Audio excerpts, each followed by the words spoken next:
চট্টগ্রামে জনসভায় যোগ দেওয়ার আগে তরুণদের সঙ্গে মতবিনিময় সভা করেছেন বিএনপি চেয়ারম্যান তারেক রহমান।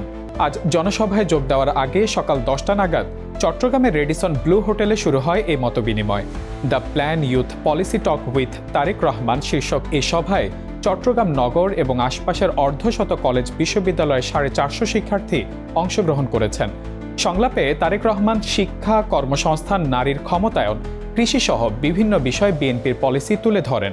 পাশাপাশি তরুণ তরুণীদের পরামর্শ শুনেছেন এবং তাদের বিভিন্ন প্রশ্নের উত্তর দিয়েছেন। শিক্ষার্থীদের বিকল্প কর্মসংস্থান এবং ক্ষুদ্র উদ্যোক্তা হিসেবে নিজেদের গড়ে তোলার আহ্বান জানান তিনি। এরপর চট্টগ্রামে নগরের পোলোগ্রাউন্ড মাঠের সমাবেশস্থলে হাজির হন তারেক রহমান।